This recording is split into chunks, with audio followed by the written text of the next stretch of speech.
As irmãs riram quando viram o envelope. Mandaram a feia, achando que seria dispensada na hora.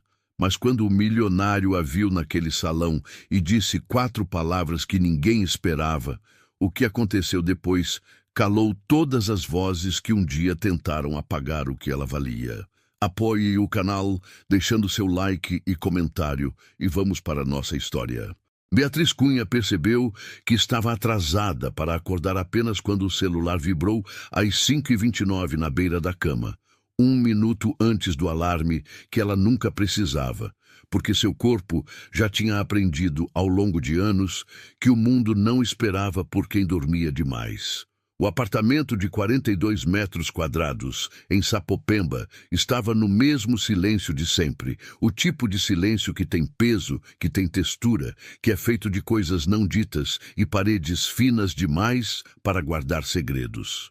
A janela do quarto deixava entrar um fio de luz laranja do poste da rua, e Beatriz ficou deitada por exatos 3 minutos, olhando para a mancha de umidade no canto do teto, que estava ali desde fevereiro passado, e que nenhuma das 3 tinha dinheiro para consertar. 3 minutos era o máximo que ela se permitia antes de levantar. Na cozinha pequena, enquanto a água do café esquentava, ela separava a marmita de Dona Lourdes com os movimentos automáticos de quem fez aquilo centenas de vezes sem precisar pensar. Arroz, feijão temperado com alho e louro, frango desfiado na panela de pressão que ela tinha feito na noite anterior, depois de chegar da padaria com os pés doendo. O aroma do café encheu o cômodo e Beatriz aspirou aquilo devagar, com os 2 cotovelos apoiados na pia, olhando pela janela da cozinha, o céu ainda roxo de São Paulo que começava a clarear sobre os telhados irregulares do bairro. Havia algo naquele momento específico, antes de tudo começar, antes das irmãs acordarem, antes do ônibus lotado e do mármore manchado da padaria central do Brás, que pertencia completamente a ela. Era silêncio, era só seu. Camila e Fernanda dormiam no quarto do fundo, com as máscaras de gel nos olhos e os potes de creme importado na prateleira que as duas dividiam. Creme que custava $180 o frasco e que elas compravam toda vez que tinham dinheiro sobrando, o que acontecia com uma regularidade que Beatriz não conseguia entender, considerando que a parte do aluguel de cada uma estava sempre em atraso, ou quase. Ela não dizia nada. Havia uma economia de energia que Beatriz praticava há anos com as irmãs. Uma espécie de cálculo permanente sobre o que valia a pena gastar com palavras. Quase nada valia. Então, ela ficava em silêncio, pagava os 420 mensais do remédio da mãe, organizava o envelope das contas sobre a mesa da cozinha e acordava às 5h30. Dona Lourdes ainda dormia quando Beatriz deixou a marmita na geladeira com um bilhete escrito à caneta. Lembrar de tomar o losartana antes do almoço. Já separei na caixinha azul. Ela olhou para a mãe por um momento, pela fresta da porta, os cabelos brancos espalhados no travesseiro, a respiração lenta e pesada de quem havia sobrevivido a um AVC em 2022 e ainda carregava os efeitos daquilo no lado esquerdo do corpo, na mobilidade reduzida, no jeito que a mão fechava às vezes involuntariamente sobre o lençol. 2 anos e meio desde aquele domingo de manhã, quando Fernanda gritou do banheiro que a mãe tinha caído. 2 anos e meio que Beatriz carregava aquilo junto com o resto. No ônibus das 6h12, encostada na janela com a bolsa no colo e os fones de ouvido sem música, porque o carregador tinha estragado e ela ainda não tinha comprado outro, Beatriz olhava as ruas de Sapopemba passando, os muros pichados, as bancas de jornal abrindo, os cachorros caminhando pela calçada com aquela autoridade específica dos cachorros de bairro que sabem onde estão. São Paulo acordando. Sempre a mesma coisa e ao mesmo tempo sempre ligeiramente diferente, como se a cidade fizesse questão de mostrar que estava viva, mesmo quando as pessoas dentro dela mal conseguiam sentir o mesmo. Ela tinha 27 anos, Trabalhava na padaria central do Brás há 5 anos, desde os 22, quando saiu do curso técnico de administração sem conseguir emprego na área e precisou pagar a segunda parcela do tratamento dentário da mãe. Depois virou 3 parcelas, depois virou o remédio mensal, depois virou o aluguel, quando Camila ficou 2 meses sem trabalho, porque, como ela disse, estava se reposicionando profissionalmente. Beatriz nunca soube exatamente o que isso significava. Sabia que significava que ela cobria a diferença. O salário era 1.650 mais 200 reais de vale alimentação. Ela sabia calcular o que cada coisa custava com uma precisão que pessoas com mais dinheiro nunca precisavam desenvolver. 420 de remédio. 340 de seus na conta de luz do mês passado por causa do calor. 180 da consulta da mãe com o cardiologista que o posto de saúde não atendia mais desde que o médico foi embora em setembro. Havia um equilíbrio que ela mantinha como quem anda em corda bamba sem rede, com aquela concentração de quem sabe que não pode olhar para baixo. Foi numa quarta-feira à noite que Fernanda chegou em casa gritando o nome de Camila pelo corredor com o celular na mão. E a voz vibrando de uma empolgação que Beatriz reconheceu imediatamente como o tipo que precede gastos que ela não seria consultada sobre.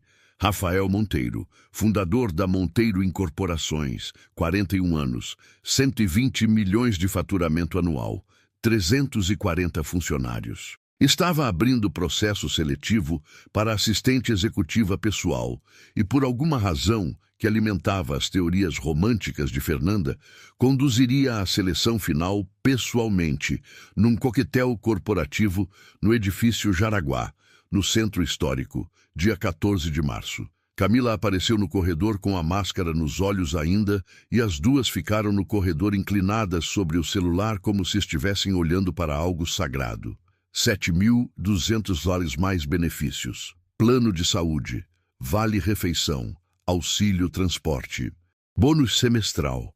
Beatriz estava lavando o arroz na pia da cozinha e ouvia tudo sem fazer nenhum ruído, com aquela capacidade que ela tinha desenvolvido ao longo dos anos, de ocupar o menor espaço possível nos momentos em que as irmãs esqueciam que ela estava no mesmo ambiente. Ela não disse nada naquela noite, mas quando as irmãs foram dormir e a casa ficou quieta, Beatriz sentou na beirada da cama e ficou olhando para o teto por um tempo que ela não contou.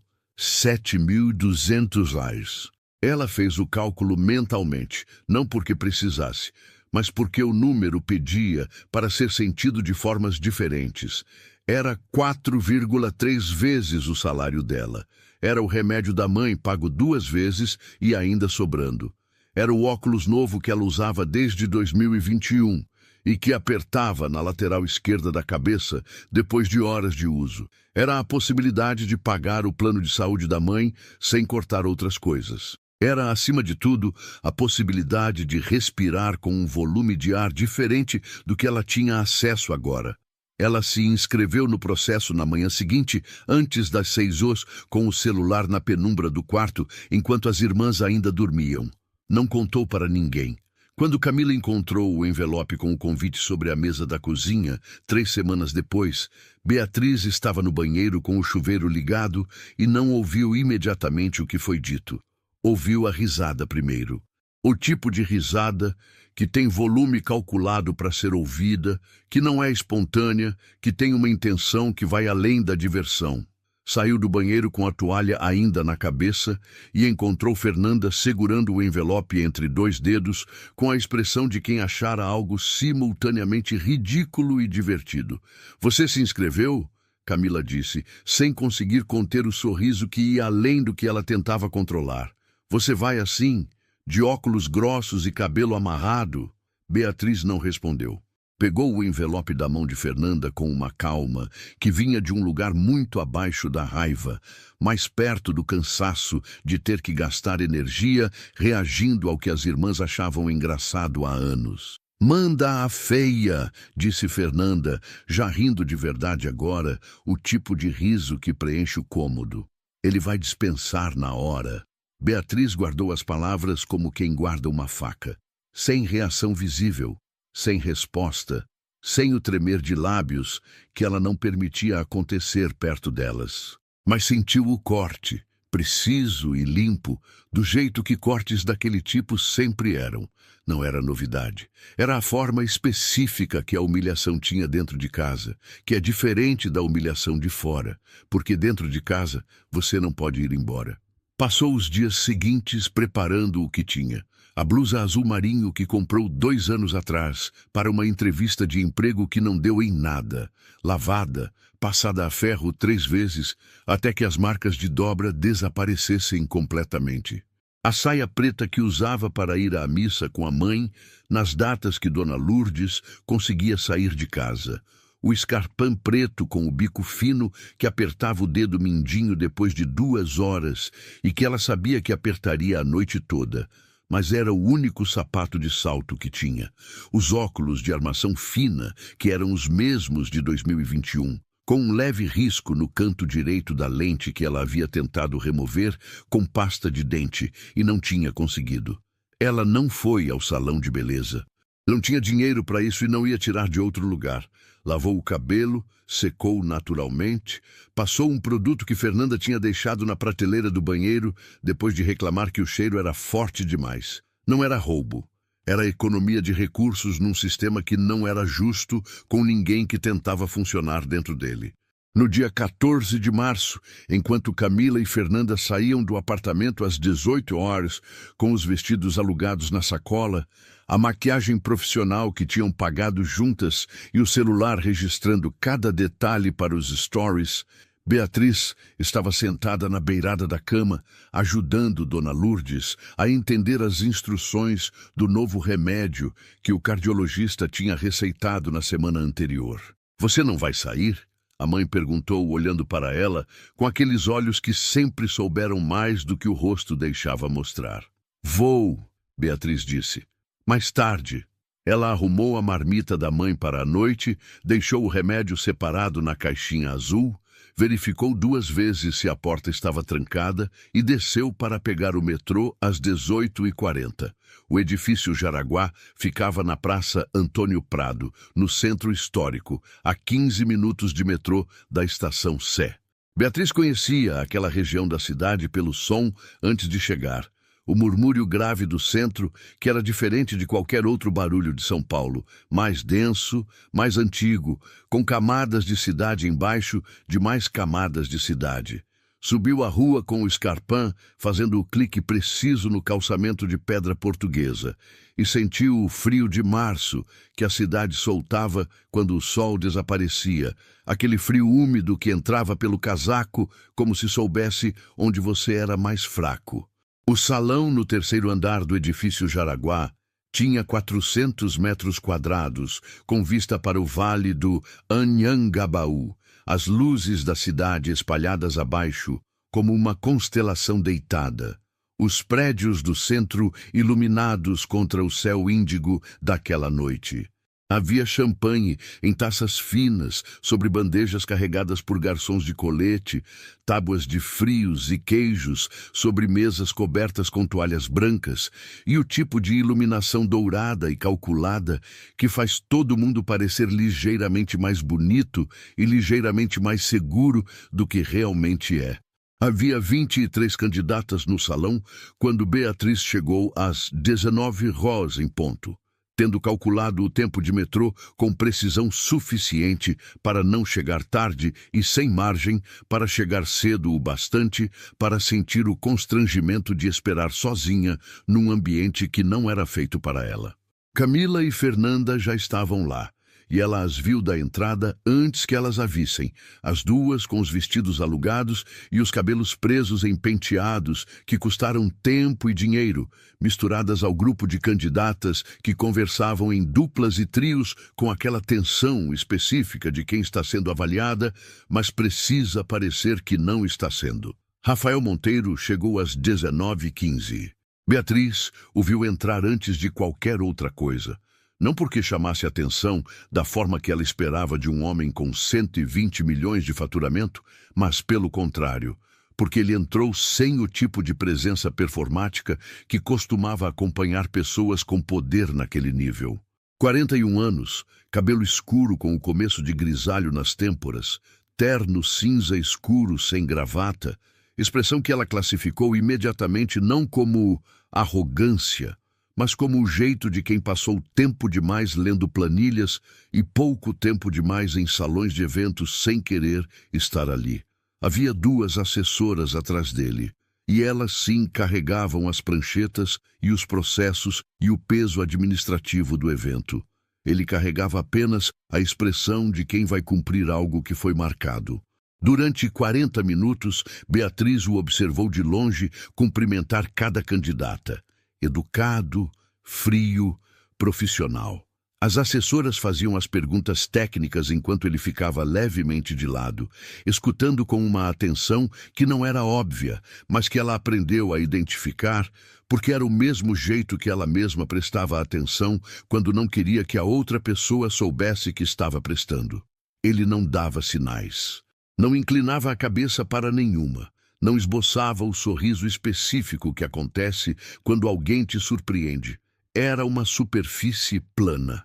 Camila respondeu às perguntas com a fluência treinada de quem havia ensaiado respostas na frente do espelho nos 3 dias anteriores. Beatriz viu, da outra ponta do salão, Rafael Monteiro ouvir tudo com aquela expressão e então virar levemente para a assessora ao lado. O gesto sutil de quem passa para o próximo sem precisar dizer em voz alta. Quando chegou a vez de Beatriz, a assessora mais jovem, de óculos com armação vermelha e cabelo preso com aquela precisão de quem não deixa nada ao acaso, conduziu as perguntas com a mesma eficiência clínica que havia conduzido as anteriores. Administração de agenda complexa, com múltiplos fusos, resolução de conflitos entre equipes, comunicação sob pressão. Beatriz respondeu cada uma com a objetividade de quem não tem roteiro, mas tem prática, a diferença entre saber o que deveria ser dito e saber o que era verdade, sendo sempre a mesma para ela, que nunca havia aprendido a separar as 2 coisas com facilidade. Então a assessora fez a pergunta que havia feito para todas as outras 22. Qual a sua maior qualidade profissional? Beatriz não hesitou. Não respirou fundo antes de responder. Não inclinou a cabeça. Não formulou a resposta com o tom cuidadoso de quem quer soar modesta e competente ao mesmo tempo. Disse, com a voz do mesmo volume que usava para dar troco na padaria: eu apareço. O silêncio que veio depois teve textura diferente dos silêncios anteriores. A assessora de óculos vermelhos piscou uma vez, o tipo de pisco involuntário que acontece quando o que você ouviu não se encaixou no espaço que você tinha preparado para receber. E Rafael Monteiro, que havia passado 40 minutos como uma superfície plana, parou. Não foi um movimento dramático. Não foi um recuo de corpo ou uma virada de cabeça calculada. Foi o tipo de parada que acontece internamente antes de qualquer movimento externo, quando algo diz para o sistema inteiro que precisa de um segundo para processar. Ele olhou para ela. Não da forma que havia olhado para as outras, aquela atenção profissional e distante, da forma diferente. O tipo de olhar que vai além do que a outra pessoa está mostrando, que quer entender o que está embaixo do que está vendo. Da outra ponta do salão, Camila e Fernanda tinham as taças de vinho paradas no ar. Rafael Monteiro disse as 4 palavras que ninguém no salão esperava ouvir naquele momento, com uma voz baixa que chegou até Beatriz, com uma clareza que não tinha nada a ver com volume. Você foi a única. Não era contratação ainda.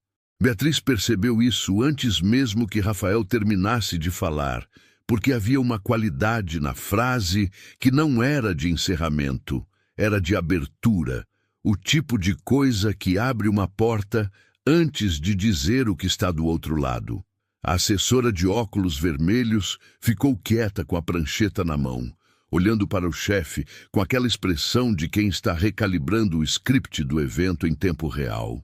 As outras assessoras, um pouco mais atrás, trocaram um olhar rápido, que Beatriz captou no canto do campo visual, sem mover os olhos. Rafael continuou, com a mesma objetividade que soaria quase abrupta, se não fosse pela qualidade específica da atenção que ele estava dando, que era do tipo que faz a dureza da frase soar como respeito. Todas as outras candidatas haviam respondido o que imaginavam que ele queria ouvir: liderança sob pressão, capacidade de antecipação, proatividade com responsabilidade. As palavras certas, no tom certo, com a cadência treinada de quem estudou como parecer exatamente o que o entrevistador está procurando.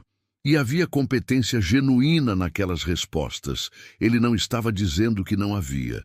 Estava dizendo que havia ouvido a mesma coisa 22 vezes, com variações de volume e velocidade, e que nenhuma delas havia dito nada que ele não soubesse que estaria ali antes mesmo de entrar no salão. Eu apareço era diferente. Era a resposta de alguém que não estava gerenciando a impressão que causava. Era a resposta de alguém que sabia, com aquela quietude específica de quem aprendeu as coisas por dentro e não por fora. Que presença consistente é mais rara do que qualquer habilidade técnica que pode ser listada num currículo. Ele pediu que ficasse para uma conversa após o encerramento do evento.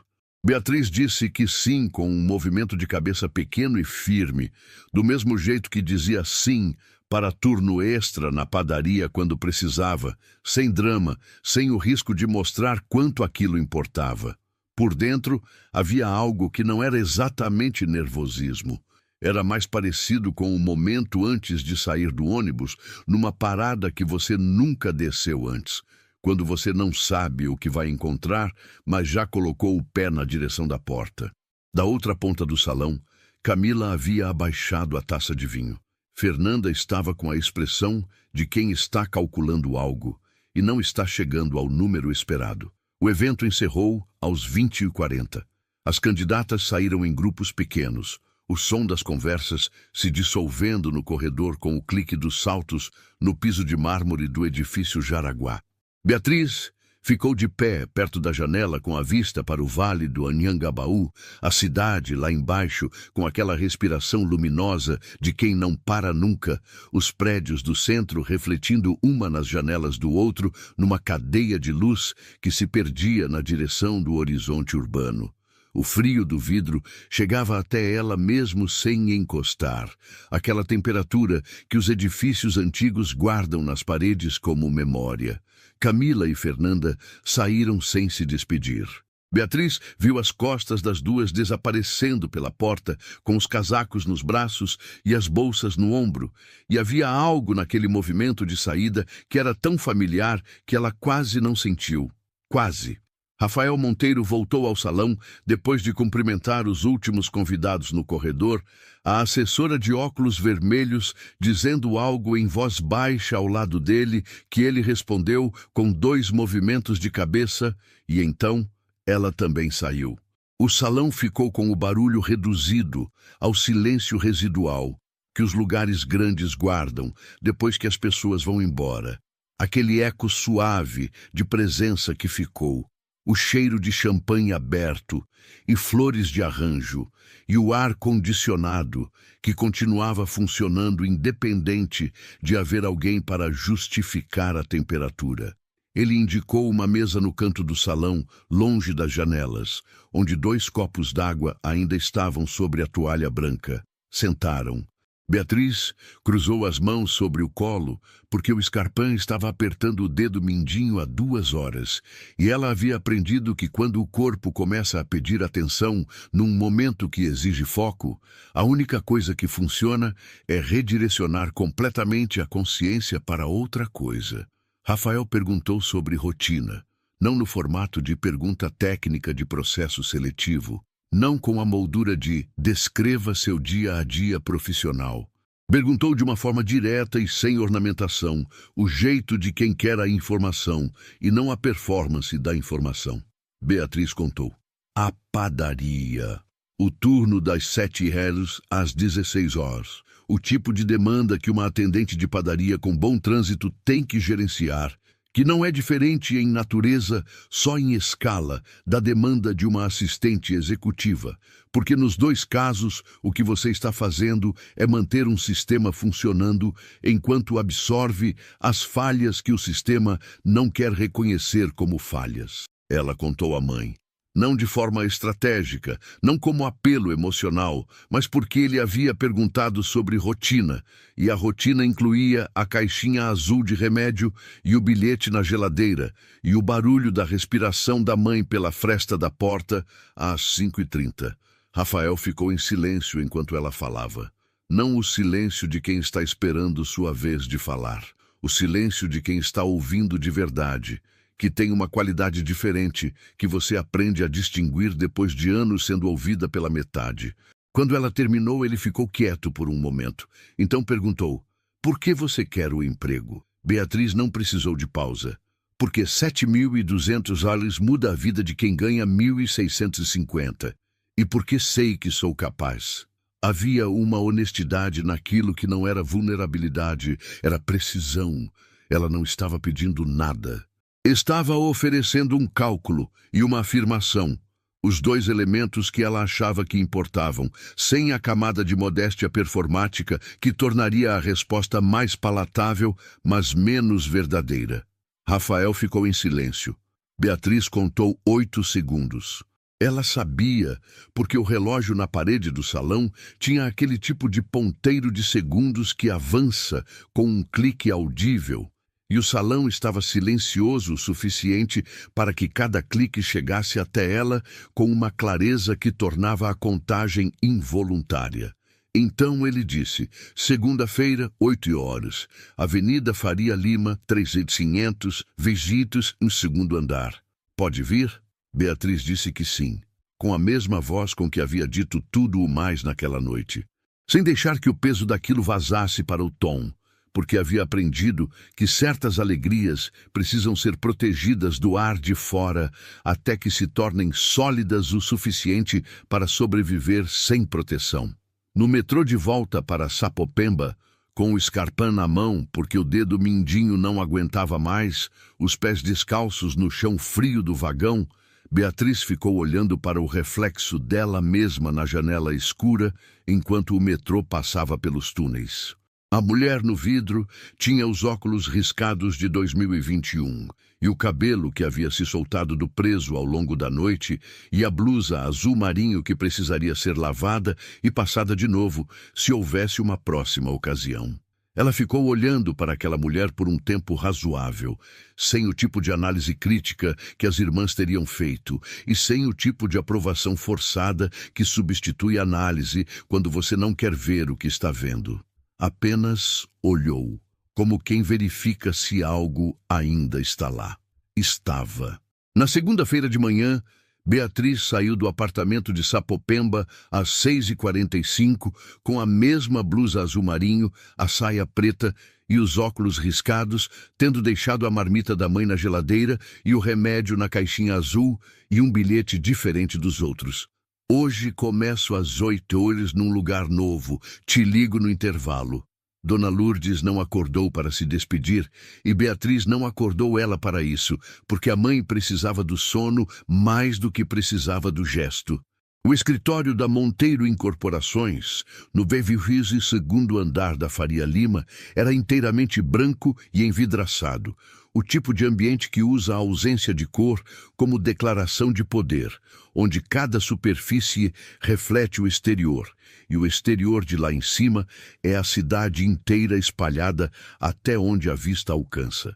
Beatriz saiu do elevador às 7h58, 2 minutos antes do horário, e ficou por um momento na recepção, absorvendo aquele espaço com a mesma atenção que havia aprendido a dar a lugares novos, inventariando saídas e posições e o nome da recepcionista no crachá antes que ela abrisse a boca para perguntar o nome de quem chegava. A recepcionista se chamava Priscila. Tinha unhas compridas de gel cor de bordô e um sorriso profissional do tipo que não chega aos olhos, mas também não é hostil. Beatriz se apresentou com o sobrenome completo e o horário marcado, E Priscila a conduziu pela área de trabalho em direção à mesa que seria dela, uma estação no corredor de vidro entre duas salas de reunião, com vista parcial para a sala de Rafael Monteiro, cuja porta estava aberta, e de dentro vinha o som abafado de uma ligação.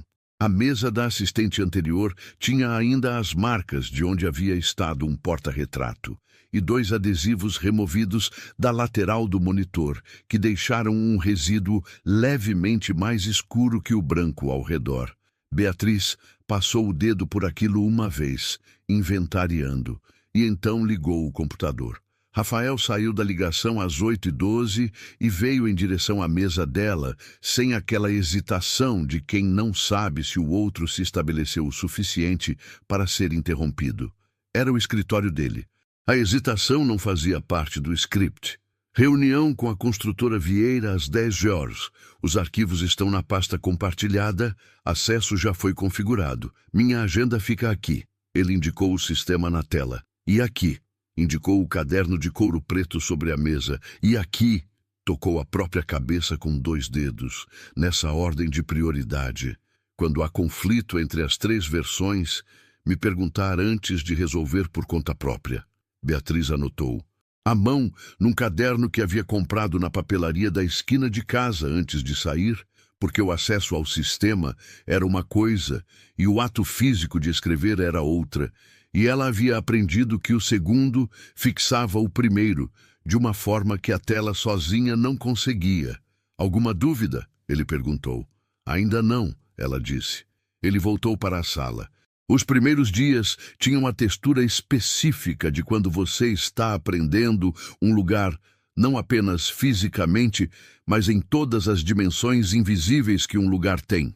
As hierarquias não declaradas entre as equipes, os horários reais de chegada e saída contra os horários registrados, quem tomava decisão de verdade nas reuniões e quem apenas falava mais alto, onde ficava o café bom e onde ficava o café que as pessoas bebiam porque era o que tinha. Beatriz chegava 15 minutos antes todos os dias. Anotava tudo à mão antes de digitar. Nunca deixou um e-mail sem resposta por mais de 2 horas, incluindo os que chegavam às 19h, quando ela já estava no metrô de volta para Sapopemba, e respondia do celular com aquela conexão instável que o metrô paulistano oferecia entre uma estação e outra. Rafael era exigente da forma que certas pessoas exigentes são, não com crueldade, mas com precisão, o que é, em alguns aspectos, mais difícil de gerir porque não há onde se esconder atrás de uma reação emocional quando o que você está recebendo é simplesmente a exatidão do que não foi feito bem. Ele não elogiava. Notava quando algo estava certo do jeito que um arquiteto nota quando uma linha está onde deveria estar, sem cerimônia, seguindo em frente. Beatriz aprendeu a ler aquilo como linguagem, a entender que a ausência de correção era forma de aprovação naquele sistema, e que sistema era esse depois de uma semana de observação. Havia uma reunião numa quarta-feira, na 3ª semana, quando um problema de agenda criou uma sobreposição com 3 compromissos simultâneos que a assistente anterior havia deixado acumulando desde o mês anterior sem resolver. O tipo de conflito que vira bola de neve, porque ninguém quer fazer a ligação difícil para o cliente que vai ter que ser remarcado, especialmente quando esse cliente é um investidor com temperamento documentado e agenda própria rígida. Beatriz mapeou os 3 compromissos, identificou qual podia ser movido com menor custo de relacionamento, redigiu os e-mails de remarcação com as justificativas corretas e os horários alternativos já verificados, e resolveu em 20 minutos o que havia ficado em aberto por semanas. Rafael passou pela mesa dela no fim do expediente daquele dia, sem parar. Disse de costas, com a voz no tom normal de quem está continuando a caminhar. Bom trabalho. Beatriz ficou olhando para as costas dele desaparecendo pelo corredor e sentiu aquilo mais do que deveria. Ela sabia que sentia mais do que deveria, da mesma forma que sabia que o fato de saber não mudava o que estava sentindo. Havia algo naquele elogio específico, vindo daquele lugar específico, de alguém que não os distribuía, que tinha um peso diferente de qualquer coisa que as irmãs dissessem ou não dissessem em todos os anos que ela havia passado, acordando às 5h30 no apartamento de Sapopemba. Não era vaidade, era reconhecimento. Ela percebeu que não era a mesma coisa apenas quando sentiu a diferença entre os dois no peito. Aquela distinção física que o corpo faz antes que a mente consiga nomear. As semanas foram se acumulando com aquela velocidade específica do tempo, quando você está genuinamente ocupada com algo que importa. A cidade passava pela janela do Vej, o segundo andar, com a perspectiva diferente que a altura dá. Não a cidade de quem está dentro dela, mas a cidade de quem consegue ver onde ela termina em todas as direções. Beatriz trazia a marmita todos os dias numa bolsa térmica que a mãe havia ganhado de brinde numa farmácia anos atrás e que ainda vedava bem. Comia na mesa mesmo, porque o horário de almoço dela raramente coincidiu com um momento em que alguma coisa urgente não estivesse pedindo atenção. E ela havia descoberto que resolver o urgente antes de comer era mais eficiente do que comer com o urgente na cabeça. O restaurante corporativo no terceiro andar tinha pratos do dia que custavam entre 58 e 72 aires e um cardápio de à la carte que começava em 45 aires. A equipe da Monteiro tinha uma mesa de preferência e almoçava em grupo às 12h30, com aquela socialização de escritório que é ao mesmo tempo obrigatória e opcional, dependendo do quanto você quer investir na versão não profissional dos relacionamentos profissionais. Beatriz havia ido uma vez na primeira semana, pedido o mais barato, feito as contas na cabeça enquanto conversava sobre o projeto residencial no Tatuapé e nunca mais voltou.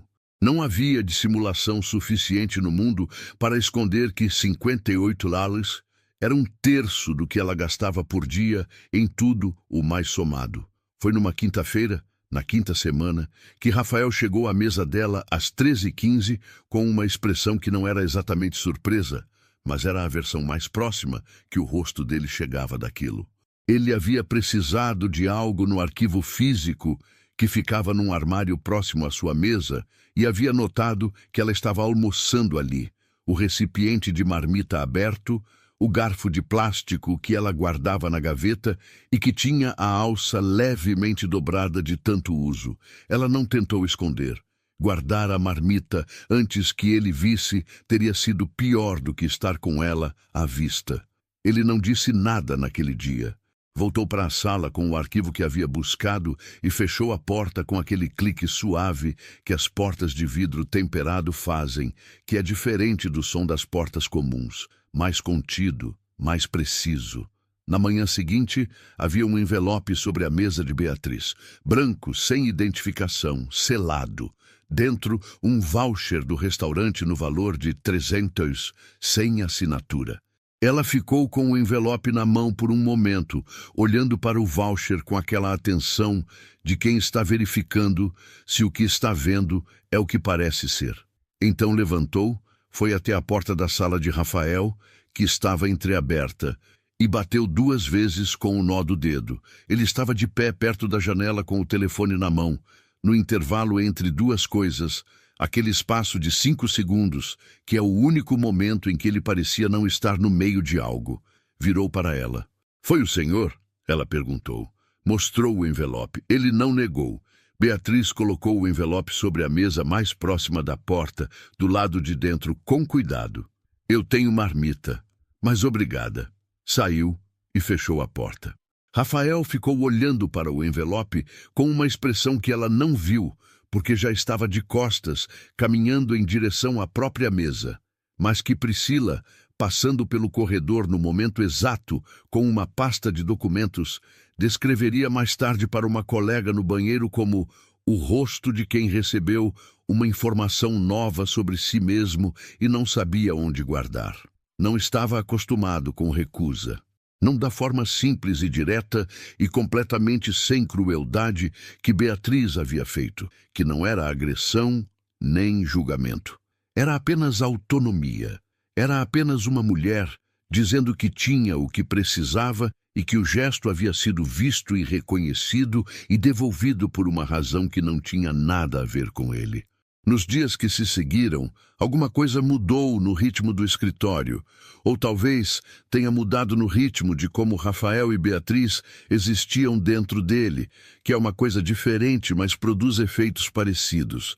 Ele passou a deixar 2 copos de café sobre a bancada do corredor nas manhãs em que chegava antes dela, sem comentário, sem indicação de que um era para ela, mas numa posição que deixava claro que um era para ela. Ela pegava sem dizer nada. Era uma negociação silenciosa sobre o que podia ser aceito e o que não podia, cujos termos nunca foram discutidos diretamente porque não precisaram ser. Havia reuniões que atrasavam o almoço para além de qualquer horário razoável.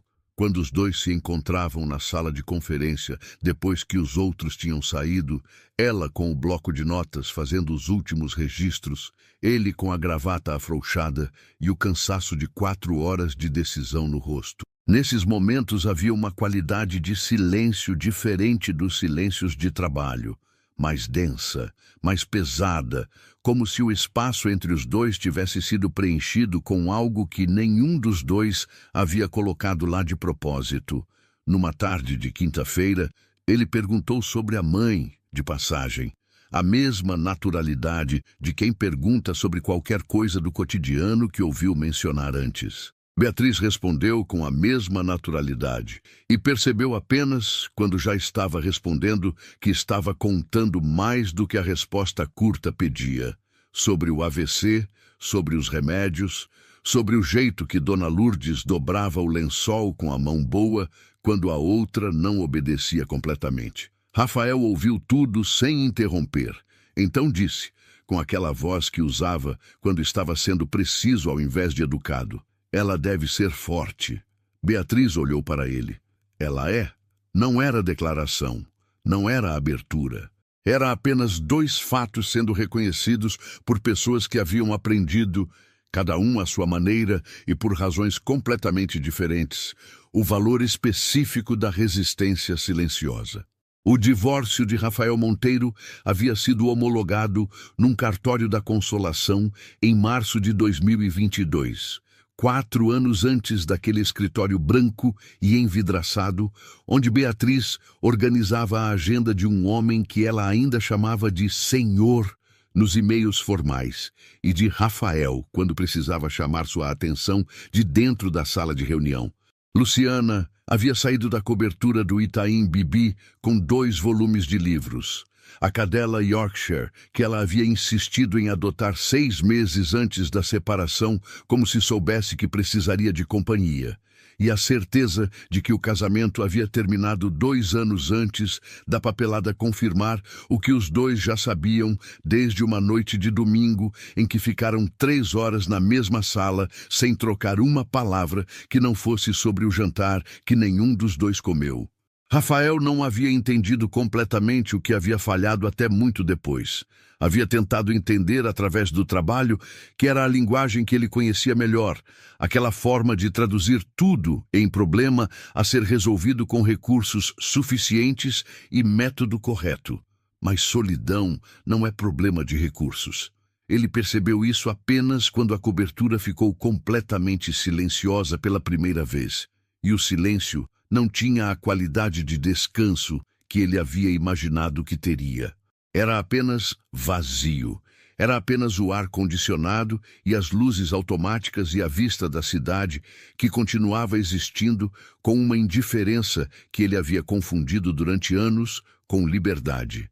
4 anos depois, o vazio havia se normalizado da forma que vazios se normalizam quando você para de tentar preenchê-los e começa simplesmente a funcionar ao redor deles.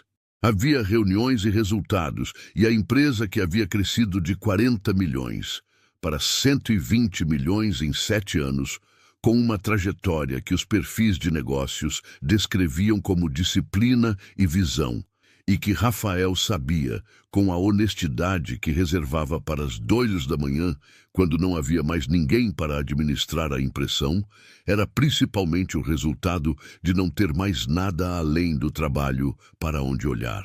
Ele percebeu que algo havia mudado no escritório da Faria Lima numa manhã de segunda-feira da 7ª semana, quando chegou às 7h20 e a mesa de Beatriz já estava ocupada, o computador ligado, o caderno aberto com anotações feitas com aquela letra pequena e precisa que ela usava.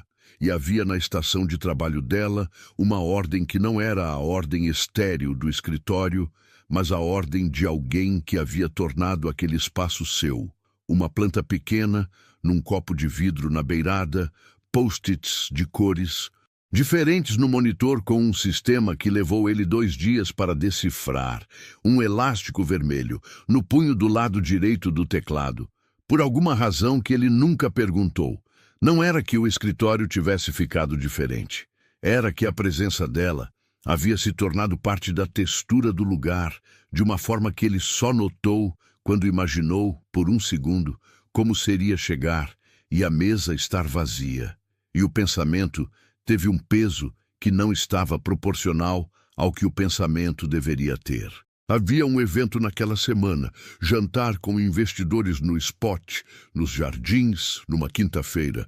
Rafael havia mencionado para Beatriz durante o briefing de agenda como parte da lista de compromissos que ela precisava saber para gerenciar os dias ao redor. E então, mais ao final da conversa, havia dito com o mesmo tom objetivo de tudo o mais: seria útil se você pudesse vir, como acompanhante profissional. Os investidores têm perguntas operacionais que cruzam com sua área. Beatriz ficou quieta por um momento. Ele viu o momento exato em que ela processou a proposta e tomou uma decisão que não era sobre logística. Não faz parte do contrato, ela disse.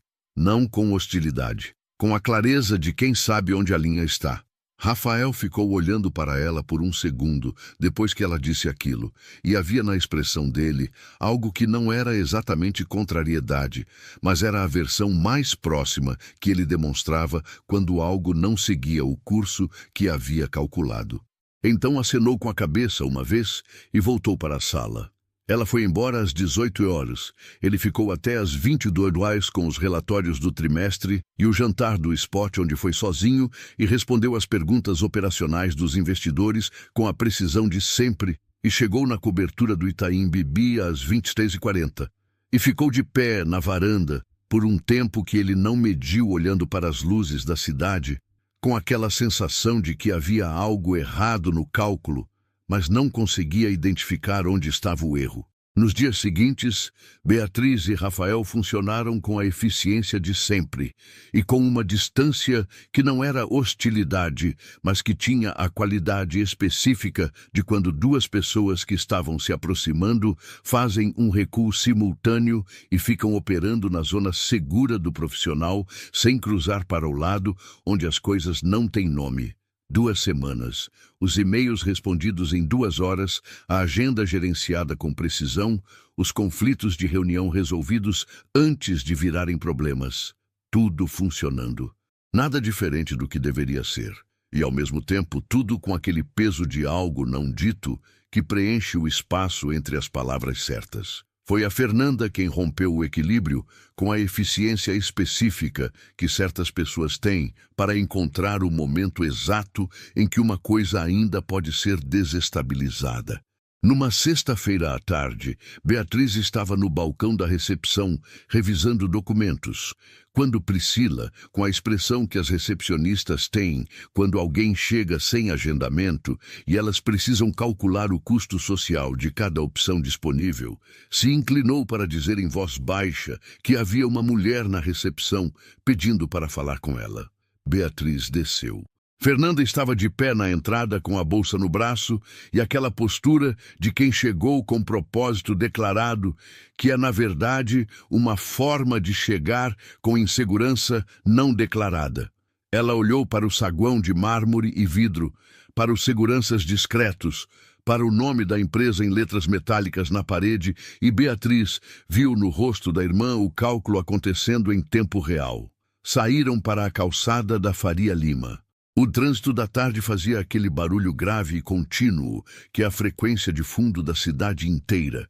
E o sol batia de lado no espelho dos prédios com aquela luz alaranjada específica das 17h30 paulistanas que faz tudo parecer levemente dourado sem deixar de parecer exausto. Fernanda disse o que havia vindo dizer sem preâmbulo, o que era uma forma dela que Beatriz conhecia. Aquele tipo de franqueza que usa a ausência de rodeio como proteção contra a responsabilidade pelo que está sendo dito. Você sabe que ele nunca vai te ver como igual, né? Fernanda disse, olhando para o prédio atrás da irmã, como se estivesse falando do edifício e não da pessoa dentro dele. Você é a assistente. Para ele, você é mobília. Beatriz não respondeu. Havia pombos na calçada, 3, caminhando ao redor de um guardanapo descartado com a autoridade indiferente dos pombos de centro financeiro que vivem entre sapatos caros e não se impressionam com nada. Beatriz ficou olhando para eles por um segundo. Cuida da mãe hoje à noite? Ela perguntou. Preciso que alguém passe lá para dar o remédio das 20. Fernanda piscou. Não era a resposta que havia preparado receber. Sim, posso passar. Obrigada. Beatriz voltou para o prédio, mas a frase ficou. Era o tipo de coisa que fica não porque é nova, mas porque confirma algo que você já havia sentido em algum lugar que fica atrás da consciência, onde os medos moram antes de ter nome. Mobília. Ela havia passado a vida inteira sendo a que estava ali, funcionando, útil, presente, e sendo olhada com a visibilidade que se dá para as coisas que funcionam sem precisar de atenção. A padaria, o ônibus das 6h12, o apartamento de Sapopemba, e agora um escritório diferente, mas talvez a mesma posição no esquema geral das coisas. Na semana seguinte, quando Rafael mencionou o jantar com investidores, ela respondeu que não fazia parte do contrato. Ele ficou sem entender. E as 2 semanas de silêncio funcional que se seguiram tiveram uma textura diferente das semanas anteriores, mais pesada, mais deliberada, como se os dois estivessem fazendo esforço ativo para se manterem na versão segura de onde estavam.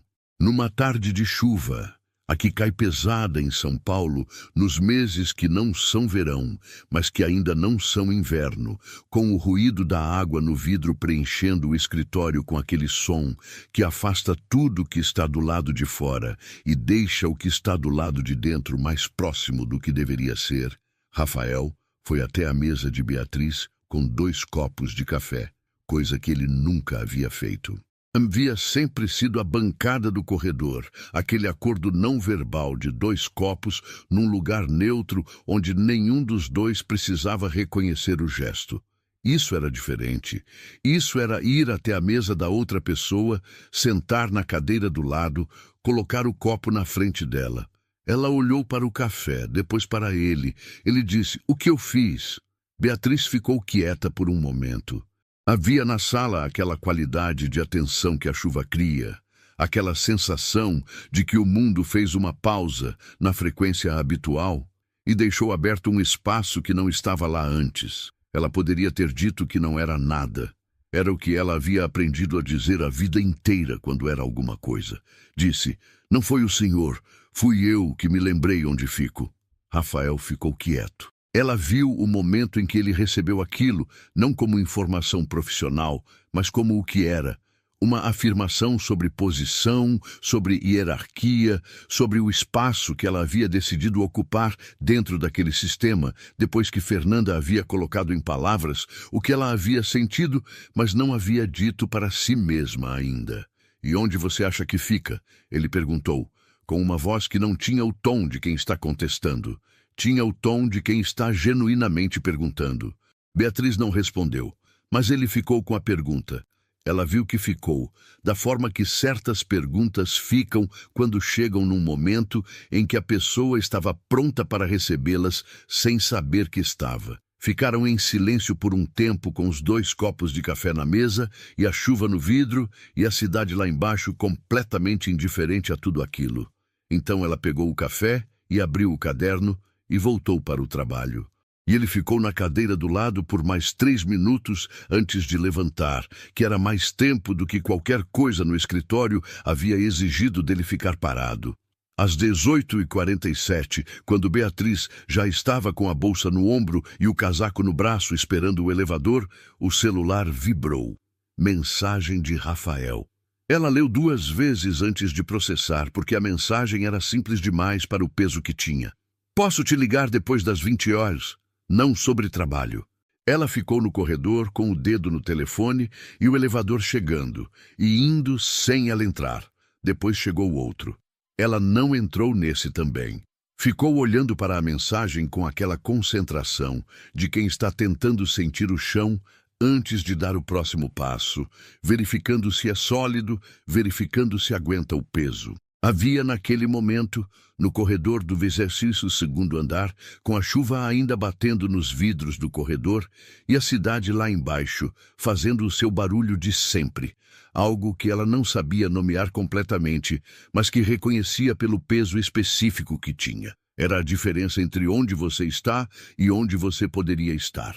Era a distância entre o que você aprendeu a esperar e o que estava sendo oferecido. Era o medo de que aceitar fosse mais arriscado do que recusar, porque recusar você já sabia como fazer. Ficou 12 minutos olhando para a tela. Depois respondeu: pode. Esperou o próximo elevador. Entrou. Desceu os 22 andares, com o coração fazendo aquela coisa que ele faz quando você tomou uma decisão e ainda não sabe se foi a decisão certa, que não é exatamente medo e não é exatamente esperança, mas tem um pouco dos dois misturados, de uma forma que o corpo não sabe classificar, mas sente com uma precisão absoluta. Do lado de fora, a Faria Lima estava molhada e barulhenta e completamente alheia. São Paulo não parava para ninguém. Beatriz levantou a gola do casaco contra o vento úmido e caminhou em direção à estação do metrô com aquela velocidade que ela tinha. Aquele passo que não era pressa, mas era determinação.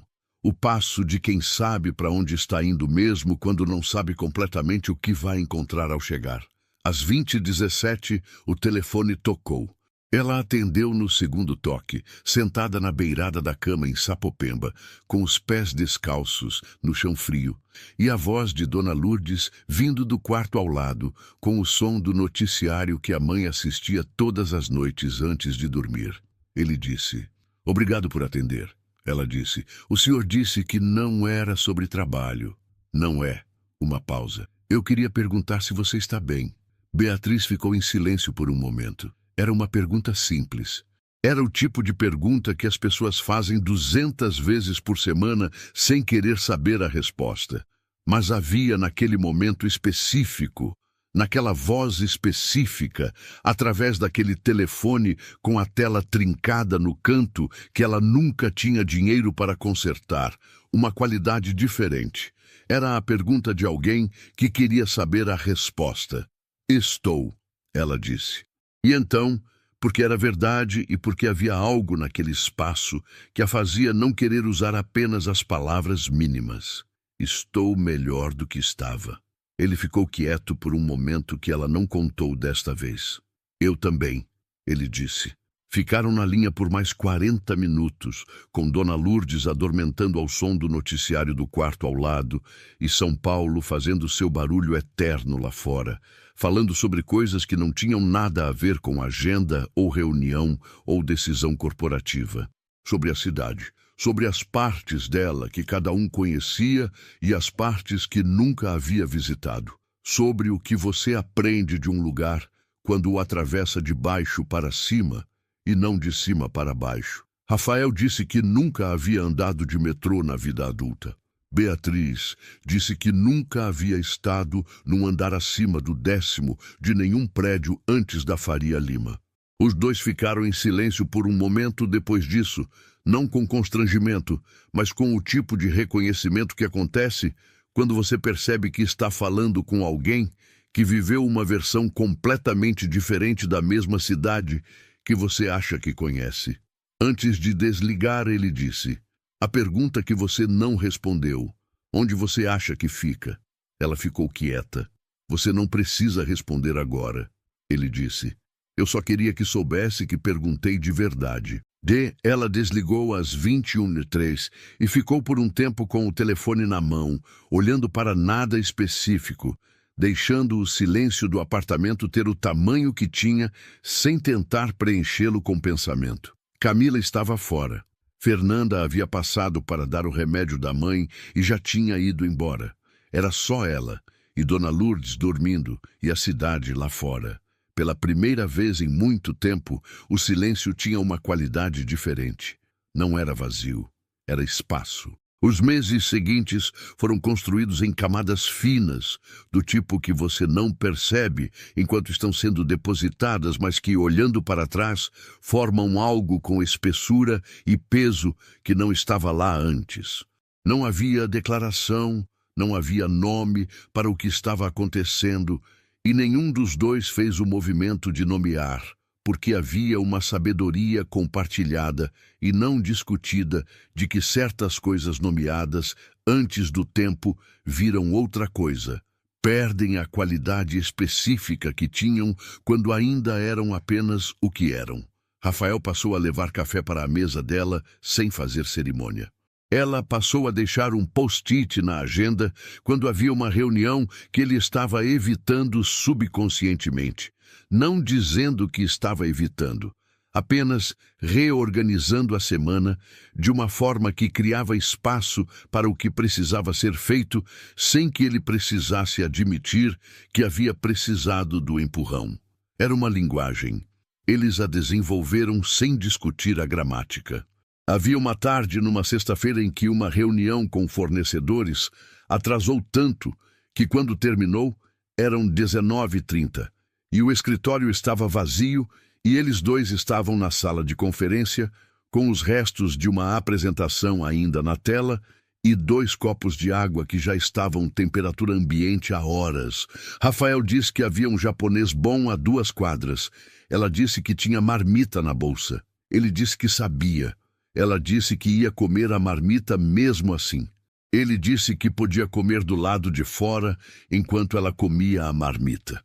Ela ficou olhando para ele por um momento, com aquela expressão que tinha quando estava calculando se havia uma pegadinha em algo que parecia simples. Não havia. Comeram na pracinha na esquina da Faria Lima com a Juscelino Kubitschek.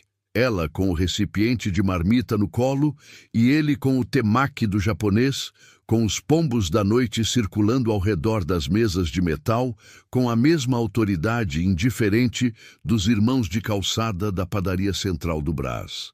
E a cidade em volta fazendo o barulho específico de São Paulo numa sexta-feira às 20h, que é ao mesmo tempo exausto e elétrico, como uma pessoa que deveria ter parado, mas não consegue. Falaram por 2 horas sobre a empresa, sobre a cidade, sobre o pai de Rafael, que havia construído a primeira obra da Monteiro num terreno em Guarulhos com 2 funcionários e uma caminhonete velha, e sobre a mãe de Beatriz, que havia trabalhado 23 anos numa fábrica de peças em Santo André antes do AVC, e sobre o jeito que certas histórias de trabalho têm uma dignidade que não precisa de título para existir.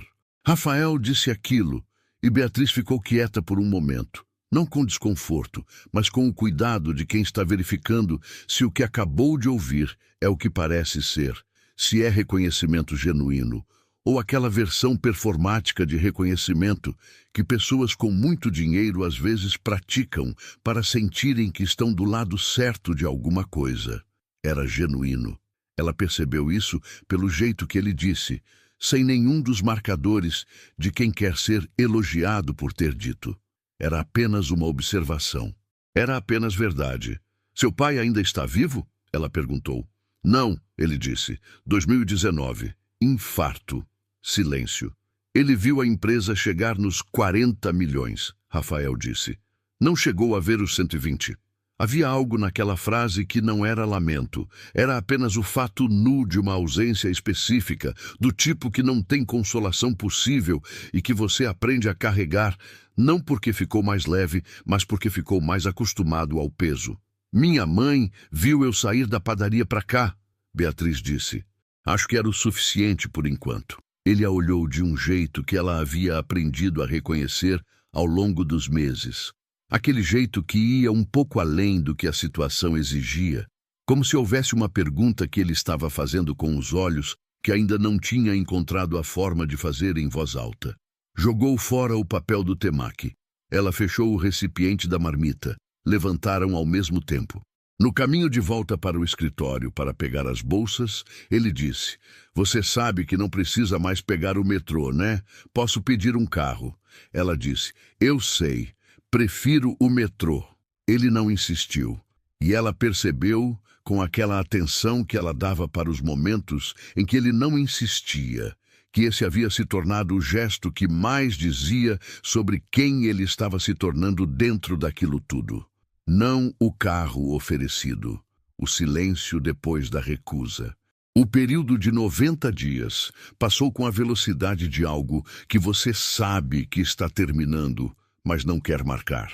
A reunião de avaliação foi numa segunda-feira de manhã, com a assessora de RH da empresa presente e uma pasta com indicadores de desempenho que Beatriz havia contribuído para construir sem saber que estavam sendo coletados, porque havia feito tudo com a mesma consistência independente de estar sendo avaliada ou não.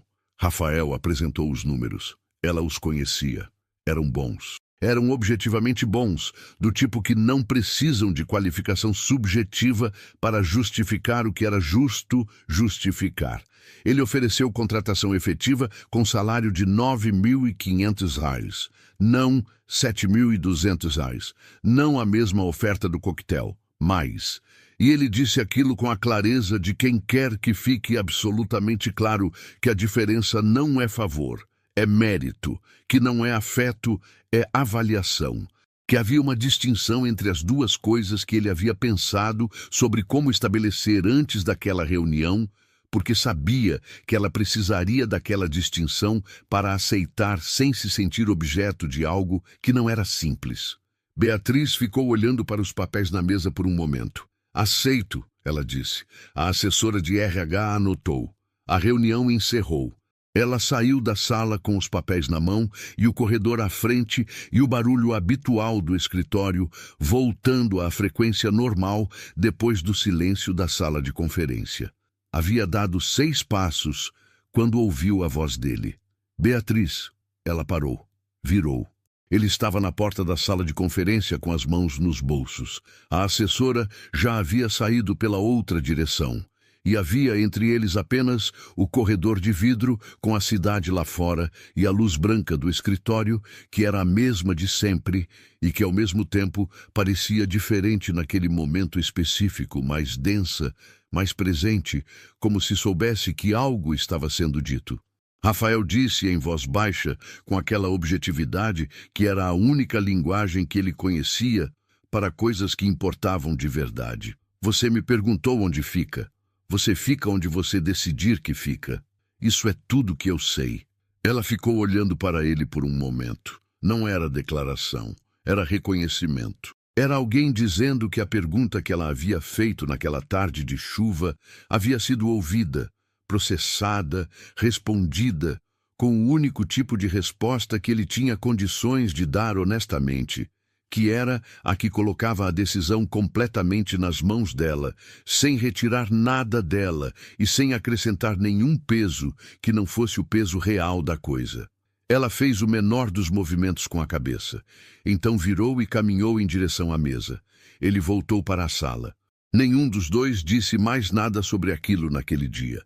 Mas havia algo que havia mudado na qualidade do espaço entre eles. Algo que não era mais apenas profissional, e não era ainda outra coisa, mas estava se tornando com aquela paciência específica das coisas que são construídas por pessoas que aprenderam, cada uma à sua maneira, que pressa destrói o que deveria durar. Nos meses seguintes aconteceu de formas pequenas. Rafael cancelou uma reunião com investidores de Campinas numa quinta-feira porque havia uma crise com um dos fornecedores da obra do Tatuapé que Beatriz havia mapeado e que precisava de atenção imediata. E quando um dos sócios ligou reclamando do cancelamento, Rafael disse, com aquela voz precisa de sempre, que havia uma prioridade maior e que remarcaria para a semana seguinte, e desligou sem elaborar. Beatriz estava do lado de fora da sala com a porta entreaberta e ouviu aquilo e ficou com o peso do que havia ouvido por um tempo depois. Não porque era sobre ela diretamente, mas porque era sobre quem ele estava escolhendo ser. E essa era uma informação diferente de qualquer coisa que ele havia dito em voz alta. Numa quarta-feira, ele foi até a mesa dela com um papel impresso. Era um artigo sobre gestão de equipes em construtoras que havia sido publicado numa revista de negócios. Você devia ler, ele disse. Tem uma parte sobre administração de fornecedores que é parecida com o que você fez no caso Tatuapé. Ela leu. Depois foi até a sala dele. A parte sobre fornecedores está certa, mas a metodologia que propõe não funciona quando a equipe é menor que 20 pessoas. Eu testei uma variação. Ele ficou olhando para ela. Me explica. Ficaram 40 minutos discutindo metodologia de gestão com o mapa do projeto do Tatuapé espalhado sobre a mesa de Rafael e ela de pé do lado com a caneta apontando para fluxogramas enquanto ele fazia perguntas do tipo que só fazem sentido se você está de verdade tentando entender e não apenas demonstrando interesse. Era trabalho. Era completamente trabalho. E ao mesmo tempo havia naquele espaço específico, com o mapa do Tatuapé e a caneta dela e as perguntas dele, algo que não era apenas trabalho, era duas pessoas se reconhecendo numa frequência que transcendia o organograma. Ela percebeu que havia algo acontecendo de verdade numa tarde de domingo, quando estava na padaria do bairro comprando pão para o café da mãe. E o celular vibrou com uma mensagem de Rafael, que era incomum aos domingos porque ele respeitava o fim de semana dela com a consistência de quem havia estabelecido aquilo como regra para si mesmo. A mensagem dizia apenas: estou passando na Avenida Paulista. Nunca tinha reparado quanto sol entra no Trianon de tarde. Ela ficou olhando para aquilo por um momento. Era uma observação. Era Rafael Monteiro, 41 anos, fundador de construtora com 120 milhões de faturamento, mandando mensagem no domingo à tarde para dizer que havia reparado no sol num parque público. Ela respondeu: o melhor é às 16h30. As árvores antigas filtram a luz de um jeito diferente. Ele respondeu: você já foi? Toda vez que tem um domingo livre. Uma pausa de 3 minutos. Então, posso ir da próxima vez?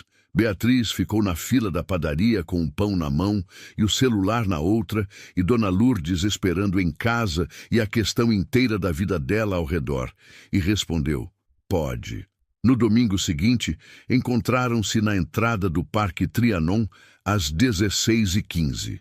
Ele chegou de carro, estacionou a 2 quarteirões, caminhou até a entrada com a mesma pontualidade do escritório e sem a armadura do escritório, de jeans e tênis, e o mesmo olhar de quem está processando um ambiente novo com atenção. Ela estava no banco de pedra perto da entrada com uma sacola de lona onde havia 2 copos de café comprado na padaria da Consolação. Aquele café que custava R$ 4,50 e que era melhor do que qualquer coisa que o restaurante corporativo do 3º andar tinha para oferecer. Ele sentou, ela entregou o copo. Padaria? Ele perguntou.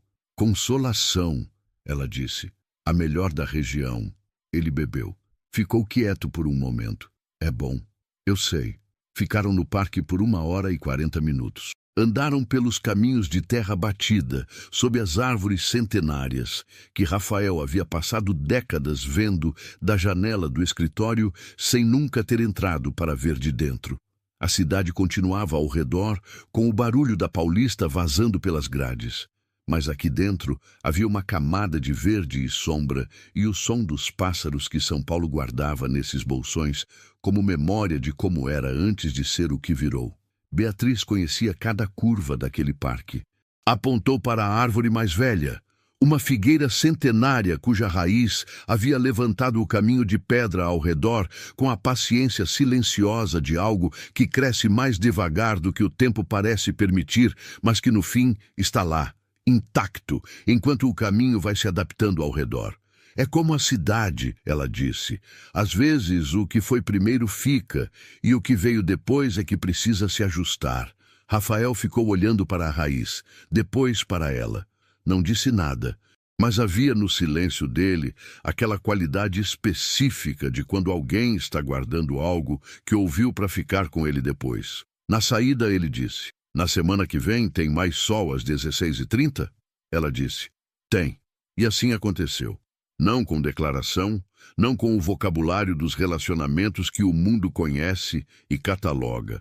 Com domingos no Trianon e café de 4,50 e conversas que começavam sobre a cidade e terminavam em lugares que nenhum dos dois havia planejado chegar. Com a presença de alguém que havia aprendido que estar junto não precisava de moldura para ser real. O apartamento de Sapopemba continuou o mesmo nesse período, exceto que ganhou pintura nova numa semana em que Beatriz tirou 2 dias de folga acumulada e cobriu as paredes com aquele branco limpo que faz um cômodo inteiro parecer maior sem mudar 1 centímetro. Geladeira nova, porque a velha havia dado o último soluço em maio com um barulho que acordou Dona Lourdes às 3 da manhã. Plano de saúde para a mãe, com cobertura para cardiologista e fisioterapia, pago no débito automático, sem precisar de cálculo para ver se cabia. Não era ostentação, era respirar com mais espaço. Camila e Fernanda apareceram num sábado sem avisar, o que era o costume delas, e ficaram de pé na entrada do apartamento, olhando para a pintura nova e a geladeira nova, com aquela expressão de quem está recalculando algo que havia calculado errado. Fernanda perguntou com o tom de quem quer que a resposta confirme o que já decidiu acreditar. "Ele te ajudou com isso tudo?" Beatriz estava dobrando o lençol da mãe. Aquele movimento que ela fazia desde os 14 anos, com a mesma precisão de quem dobra pelo lado longo primeiro e depois em 3 partes iguais, e não parou o que estava fazendo para responder. "Não", disse. "Eu?" Fernanda ficou quieta. Camila olhou para a geladeira de stainless steel que refletia levemente a luz da cozinha. "Mas você e ele..." Fernanda começou. "Dobra esse lado para mim", Beatriz disse, indicando a borda do lençol. Fernanda dobrou, em silêncio. E havia algo naquele silêncio que era diferente dos silêncios anteriores, que não era o silêncio do julgamento contido, mas o silêncio de alguém que está processando que o cálculo que havia feito estava errado, e que o erro não estava no objeto do cálculo, mas na pessoa que calculou. Dona Lourdes dormia no quarto, com a respiração lenta, e o plano de saúde pago, e o remédio na caixinha azul, e a fisioterapeuta que vinha às terças e quintas e que havia dito na semana anterior que o movimento da mão esquerda estava melhorando, gradual, consistente, do jeito que as coisas melhoram quando tem os recursos certos para melhorar. Beatriz colocou o lençol dobrado sobre a cadeira e foi para a cozinha fazer café. O domingo seguinte ao sábado das irmãs tinha aquela qualidade específica dos domingos de São Paulo em junho. O frio seco que a cidade guarda nesse mês, como surpresa para quem esquece que ela também tem inverno. O céu de um azul limpo e alto que não existe nos outros meses. A luz branca e direta que faz as sombras ficarem precisas e os contornos das coisas parecerem mais nítidos do que costumam ser. Beatriz saiu de Sapopemba às 15h40 com o casaco de lã cinza que havia comprado em maio. O primeiro casaco novo que comprava em 4 anos. Não caro, mas bom, do tipo que aquece de verdade sem precisar de etiqueta para provar que aquece. Rafael já estava na entrada do Trianon quando ela chegou. Havia chegado antes pela primeira vez, o que ela notou sem comentar, e havia 2 copos de café na mão, da mesma padaria da Consolação, o que ela também notou e também não comentou. exceto por um movimento pequeno de um lado da boca, que não era exatamente sorriso, mas era próximo o suficiente. Aprendi onde comprar, ele disse. Eu sei, ela disse pegando o copo. Entraram no parque. A figueira centenária estava exatamente onde sempre estava. As raízes levantando o caminho de pedra com aquela insistência silenciosa de coisa que cresce mais devagar do que o tempo parece permitir. Havia crianças correndo num dos caminhos mais largos. 3 meninos, com idades diferentes, perseguindo uma bola com aquela energia específica de quem ainda não aprendeu que o corpo cansa. E um cachorro amarelo de raça indefinida que havia decidido que a bola era também sua responsabilidade e não parava de interceptar as jogadas com uma seriedade cômica que fez Beatriz rir de verdade. Aquele riso que vem antes que você decida se vai rir. O tipo que é involuntário e, por isso, é o mais real. Rafael ficou olhando para ela rindo. Ela percebeu o olhar. Não fingiu que não percebeu. O que foi? Ela perguntou. Nada, ele disse. E então, porque havia aprendido ao longo de meses que com ela as respostas incompletas custavam mais do que as completas. Eu não ouço você rir muito. Ela considerou aquilo. Não tenho costume. Deveria ter mais. Ela bebeu o café. Está trabalhando nisso. Caminharam pelo caminho que dava para o mirante interno, aquela elevação suave dentro do parque de onde você consegue ver simultaneamente as copas das árvores e os prédios ao redor, a cidade e o que resistiu à cidade num mesmo plano de visão, a natureza e o concreto negociando o espaço com aquela tensão permanente que é a condição fundamental de São Paulo. Rafael ficou de pé ali por um tempo mais longo do que costumava ficar em qualquer lugar, olhando para aquela justa posição com a mesma atenção que dava para maquetes de projetos, aquele olhar de arquiteto que decompõe o que vê em partes e depois tenta entender como as partes conversam. Você acha que a cidade vai engolir isso aqui um dia? Ele perguntou. Beatriz olhou para as árvores, depois para os prédios, depois para as árvores de novo. A figueira tem mais de 100 anos, ela disse. Os prédios ao redor dela já foram outros prédios. Ela ficou. Rafael ficou quieto por um momento. Resiliência vegetal. Ou teimosia, ela disse, dependendo do ponto de vista. Ele a olhou de lado com aquele olhar. Ela fingiu que estava olhando para as copas das árvores. Haviam passado 40 minutos quando ele disse, sem preparação, sem o tipo de construção que as pessoas fazem quando vão dizer algo que importa e que por isso precisam de moldura. Eu não sabia que faltava isso. Ela esperou. Isso, ele disse, com um gesto que não apontava para nada específico e, ao mesmo tempo, apontava para tudo ao redor. O parque, o café, as crianças com a bola, o cachorro amarelo que havia desistido da partida e estava agora deitado na sombra com a língua para fora. A cidade inteira ao redor deles dois, parada num domingo de junho. Não sabia que faltava ter um lugar que não fosse trabalho, uma pessoa que não fosse reunião. Beatriz ficou em silêncio por um momento.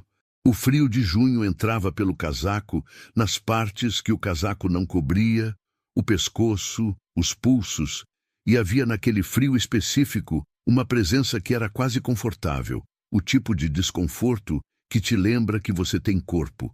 Eu sabia que faltava, ela disse. Só não achava que era para mim ter. Ele virou o corpo inteiro para ela, não apenas o rosto, aquele tipo de atenção que é física antes de ser verbal. Por quê? Ele perguntou. Ela não respondeu imediatamente. Havia na pergunta um peso que pedia honestidade, do tipo que você não dá por reflexo, que precisa de um segundo para verificar se está disposta a dar de verdade. Pensou na frase de Fernanda na calçada da Faria Lima. Mobília. Pensou nos 8 segundos de silêncio no coquetel do edifício Jaraguá, quando havia dito, eu apareço, e o mundo do salão havia parado por um momento. Pensou nas 5h30 do apartamento de Sapopemba, e na marmita e nos óculos riscados de 2021 que ela ainda usava, não por falta de dinheiro agora, mas porque havia esquecido de mudar por conta própria o que havia aprendido a aceitar como fixo. Porque aprendi a ser útil, ela disse. Útil é diferente de necessária. Necessária é diferente de desejada. Eu ficava na primeira e achava que era suficiente. Rafael ficou olhando para ela com aquela expressão que não era pena, era reconhecimento. A diferença entre os dois sendo que pena olha de cima para baixo e reconhecimento olha de frente. E o que ela via no rosto dele era de frente. Não é suficiente, ele disse. Eu sei agora, ela disse. O cachorro amarelo se levantou da sombra e caminhou até Beatriz, com aquela confiança de cachorro que não foi ensinado que precisa de permissão, e encostou o focinho no dorso da mão que ela tinha baixa ao lado do corpo. Ela abaixou a mão e ele ficou ali por um momento, quente, real, completamente indiferente a qualquer hierarquia humana. Rafael viu aquilo e aconteceu a coisa que ela havia ouvido uma vez e que agora via pela primeira vez. O rosto de uma pessoa que estava bem, genuinamente bem. Não a versão gerenciada de bem que ele apresentava em reuniões, mas o bem que não tem plateia, que acontece quando você não está prestando atenção em como parece. Ficaram no parque até as 17h50, quando a luz começou a mudar para aquele tom mais fundo do fim de tarde de inverno que São Paulo guarda para as horas certas. As crianças com a bola já tinham ido embora. O cachorro amarelo havia seguido uma família com criança pequena na direção da saída. As árvores ficaram com aquela quietude específica dos parques urbanos quando a maioria das pessoas foi embora. E o lugar lembra brevemente o que era antes de ser público. Na saída, na calçada da Consolação, ele disse: "Semana que vem tem outro domingo." Ela disse: "Tem. Você me ensina outro parque?" Ela pensou por um momento. "Ibirapuera tem um lago que às 17h fica do jeito que a Paulista não fica. Vale a pena." "Combinado," ele disse. Havia um táxi passando e ele não fez nenhum movimento para chamá-lo. E ela notou aquilo com a mesma atenção que dava para os momentos em que ele não insistia no carro. Eles caminharam até a esquina juntos e então os caminhos se separavam naturalmente.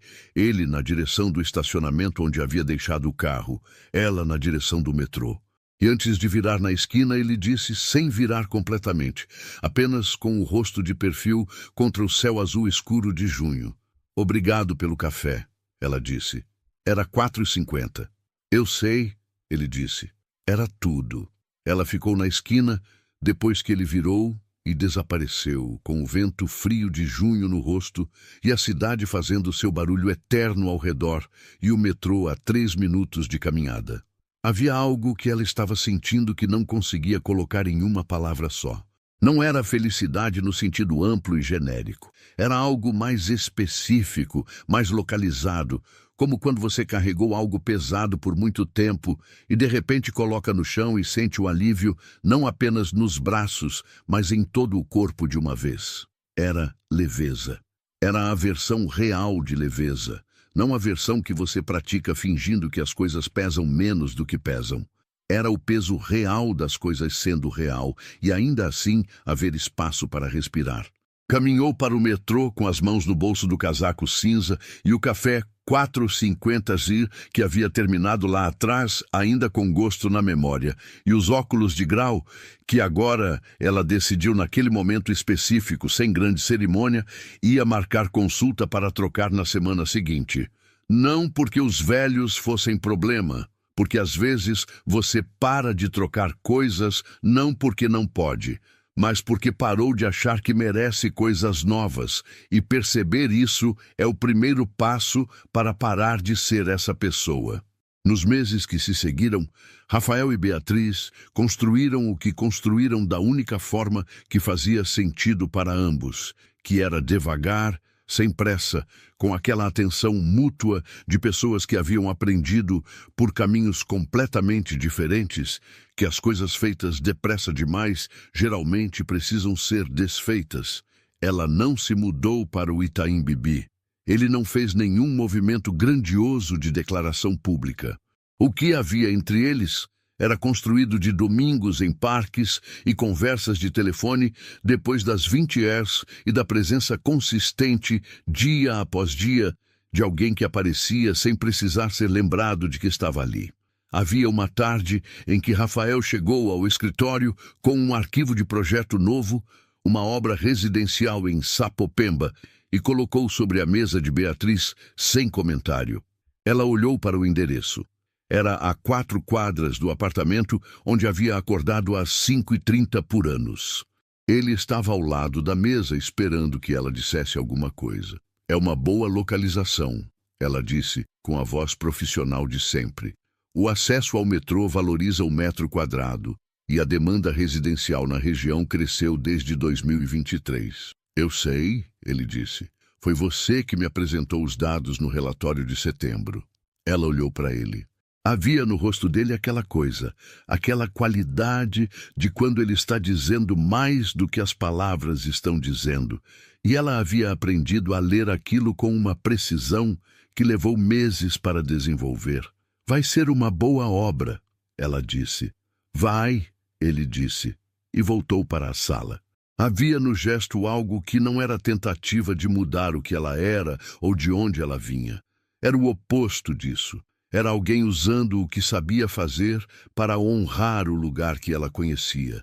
E havia uma diferença enorme entre as duas coisas que ela sentiu naquele momento de uma forma que não precisou de palavras para ser completa. Num sábado de setembro, Beatriz levou Dona Lourdes ao Parque do Carmo, na Zona Leste, que era o parque mais próximo de Sapopemba e que a mãe não visitava desde antes do AVC. A fisioterapeuta havia dito que o movimento estava bom o suficiente para uma caminhada curta em terreno plano. Beatriz levou a cadeira de rodas por precaução, mas Dona Lourdes caminhou quase todo o trajeto com a bengala. Devagar, com aquela determinação específica que Beatriz havia herdado sem saber exatamente quando. Sentaram num banco de frente para o lago. Havia patos. Dona Lourdes ficou olhando para eles com a expressão serena de quem chegou num lugar que não exige nada. Você parece diferente, a mãe disse sem olhar para ela. Beatriz olhou para os patos. Diferente como? Menos pesada, Dona Lourdes disse. E então, com aquela precisão de quem observou a filha por 27 anos, sem sempre ter as palavras. Você parou de andar encurvada. Beatriz não respondeu imediatamente. Sentiu aquilo no peito, não com dor, com o tipo de reconhecimento que só a mãe consegue dar, que chega de um lugar que nenhuma outra pessoa tem acesso porque nenhuma outra pessoa esteve lá desde o começo. Estou bem, mãe, ela disse. Eu sei, Dona Lourdes disse. É diferente de estar.